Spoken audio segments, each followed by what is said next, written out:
Flu, viral infections के cases आते हैं। मौसमी बीमारियों से कैसे बचा जाए? नमस्कार, आज हम बात करने वाले हैं इस बदलते मौसम के लहजे में, जहाँ पे ट्रांजिशन होता है ऑटम से विंटर की तरफ और विंटर पीक की तरफ आ रही होती है। इस मौसम में सबसे ज्यादा कोल्ड, फ्लू, वायरल इन्फेक्शंस के केसेस आते हैं। ऐसा क्यों होता है? क्योंकि ऐसे मौसम में वायरसेस को सबसे फेवरेबल एनवायरनमेंट या सबसे अनुकूल वातावरण मिलता है ग्रो करने का, मल्टीप्लाई करने का और इन्फेक्ट करने का। अब इस मौसम में हम लोग क्या क्या स्टेप्स ले सकते हैं ऐसी चीज़ों को मिनिमाइज करने के लिए, ताकि हमें कम से कम वायरल इलनेस, कोल्ड, फ्लू जैसे सिम्टम्स हों।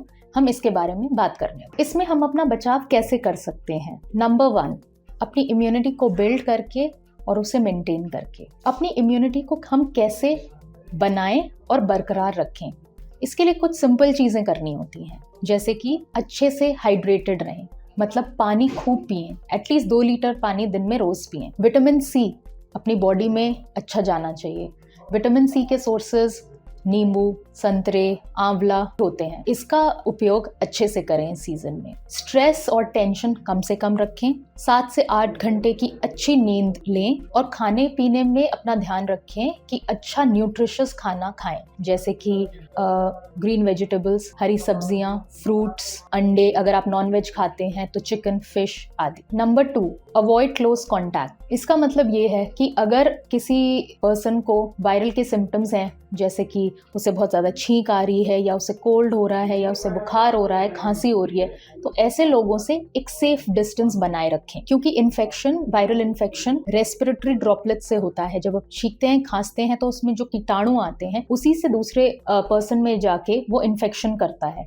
इसलिए अगर हम एक सेफ डिस्टेंस बनाए रखेंगे तो ये रेस्पिरेटरी ड्रॉपलेट्स हम तक नहीं पहुंचेंगे और हम इस इन्फेक्शन से बचे रहेंगे। ऑब्वियसली अगर आपको ऐसा इन्फेक्शन है तो आप औरों से अपनी दूरी बनाए रखें। सबसे अच्छा तरीका है एक मास्क का उपयोग करना, जिससे आपकी रेस्पिरेटरी ड्रॉपलेट्स दूसरे तक ना पहुंचे। नंबर 3, आप अपना फेस, आईज और नोज कम से कम टच करें, क्योंकि आपके हाथ में अगर वो इन्फेक्शन है बाय एनी चांस, तो वो आपकी नोज और आईज से अंदर की तरफ ट्रांसफर हो जाता है और आपको वो वायरल इन्फेक्शन ईजिली हो जाता है। नंबर 4, अगर आप छींक रहे हैं, खांस रहे हैं, तो अपना माउथ और नोज कवर रखें, इससे भी इन्फेक्शन ट्रांसफर कम होता है। नंबर 5, अगर आपको इस तरह के सिम्टम्स हैं और ज़्यादा सिवियर हैं, तो घर पे ही रहना बेहतर है, ताकि आप बाहर जाके और लोगों को ये सिम्टम्स ट्रांसफर ना करें और इन्फेक्शन को कम्युनिटी में होने से कम करें। And last but not the least, vaccine या फ्लू शॉट्स। अगर आपको ये इन्फेक्शंस बार बार होते हैं या आप ज़्यादा प्रोन हो इन्फेक्शंस के लिए,